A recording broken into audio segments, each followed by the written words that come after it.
Hoy vamos a meternos de lleno a analizar una idea muy fuerte que le da la vuelta a cómo vemos las decisiones. Casi siempre pensamos que lo peor que puede pasar es equivocarnos, ¿no? Pero, ¿y si el verdadero peligro fuera en realidad quedarse quieto? Vamos a desmenuzar este concepto. A ver, aquí está la pregunta del millón. ¿Qué es más peligroso? ¿Cometer un error o no hacer nada? Todos hemos sentido ese miedo que te paraliza antes de decidir algo importante. Ese temor a regarla y que no haya vuelta atrás. Es un sentimiento que la verdad nos ata de manos. Pero el enfoque que vamos a revisar hoy propone algo radicalmente distinto. Y aquí la tienen. Esta es la idea central que vamos a explorar. La noción de que la inacción, esa parálisis que viene de la duda, puede salir mucho más cara que un error cometido con una buena intención. Es una afirmación bastante atrevida, y vamos a ver qué tan bien se sostiene con algunos ejemplos. Ok, para entender esto a fondo, vamos a seguir un caminito muy claro. Primero, vamos a definir qué es eso de la parálisis de la indecisión. Luego, nos echamos un clavado a 3 casos de estudio bíblicos muy diferentes. Después, unimos los puntos para ver el patrón que se forma y al final, exploramos la solución que se propone. Usar la fe como una especie de brújula para la acción. Empecemos por la raíz del problema. El texto de Santiago 1 describe a la persona que duda como, fíjense, una onda del mar, que es movida por el viento y echada de una parte a otra. Es una imagen superpotente, ¿no? Habla de inestabilidad, de no ir a ningún lado, la pura esencia de la parálisis. Y aquí la palabra clave en griego es diakrinoe. Ojo, no se trata de una dudita intelectual, de un será o no será, no. Habla de un conflicto interno, de estar partido en dos. Y esa división por dentro es justamente lo que nos frena en seco, es el motorcito de la parálisis que estamos analizando. Ahora sí, vámonos a nuestro primer caso para ver cómo se ve esto, pero a gran escala. Aquí no hablamos de la duda de una persona, sino de una nación entera frenada justo en la puerta de su destino. La cosa estaba así de clara. Tenían una promesa de Dios y una misión, tomar la tierra de Canaán. Pero de los 12 espías que mandaron, 10 regresaron con un reporte lleno de pánico. Hablaban de gigantes, de ciudades imposibles de conquistar, y se veían a sí mismos como si fueran chapulines. Solo 2 de ellos, Josué y Caleb, se aferraron a la fe en la promesa. Y la consecuencia de hacerle caso a esa mayoría miedosa y dudar fue simplemente catastrófica. 40 años. O sea, no fue un retraso pequeño. Fue una generación entera, toda, condenada a vagar por el desierto, sin poder pisar la tierra que se les había prometido. El precio de su indecisión fue gigantesco. Entonces, el punto clave aquí es este. Su indecisión, que nació del miedo, congeló por completo la obediencia. El pecado no fue intentar y fallar, no. Fue dudar de la promesa y, por lo tanto, no actuar.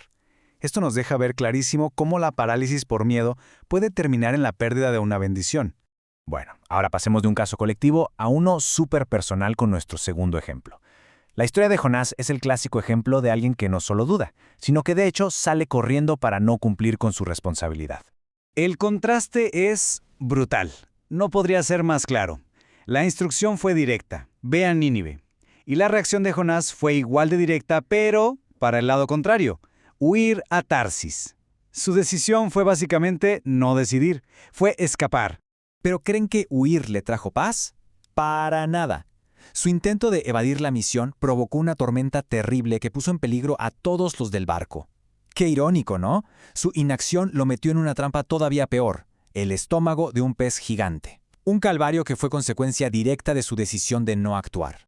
Lo que aprendemos con Jonás es que muchas veces tratar de sacarle la vuelta a una responsabilidad acaba creando problemas mucho más grandes y peligrosos que la tarea original. Su pecado fue la desobediencia inmediata. Al final, de todos modos, tuvo que cumplir la misión, pero solo después de pasar por un sufrimiento que se pudo haber ahorrado por completo. Nuestro tercer caso nos lleva a un momento de prueba muy personal y súper rápido. Es la experiencia de Pedro caminando sobre el agua, donde esa batalla entre la fe y la duda se juega en cuestión de segundos. Al principio todo es un éxito total de la fe. Pedro se baja de la barca y ¡pum!, desafiando todas las leyes de la física, camina sobre el agua hacia Jesús. Pero de repente su enfoque cambia. Deja de ver a Jesús y se fija en el viento, en las olas, en la tormenta. En ese preciso instante entra la duda y se empieza a hundir. La lección de Pedro es fascinante. Nos enseña que hasta una acción que empieza con toda la fe del mundo puede ser saboteada a medio camino por la duda. Su parálisis de un segundo, causada por cambiar el foco del objetivo a los obstáculos, casi le cuesta la vida. Esto demuestra que seguir avanzando con fe es mucho más seguro que detenerse a dudar. Muy bien, ya vimos 3 casos muy distintos: una nación, un profeta y un discípulo. Ahora lo que toca es conectar los puntos, para que vean el patrón que se dibuja con estas 3 historias. A pesar de que son contextos súper diferentes, una nación entera, un profeta huyendo solo, un discípulo en plena tormenta, cada una de estas historias nos lleva, curiosamente, a la misma conclusión sobre el peligro de la indecisión.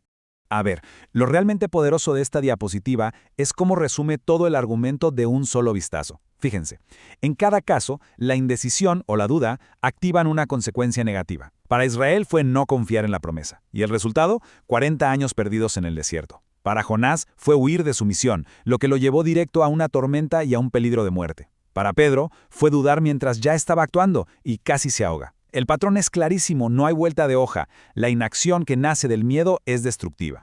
Entonces, si la parálisis por la duda es tan peligrosa, ¿cuál es el antídoto?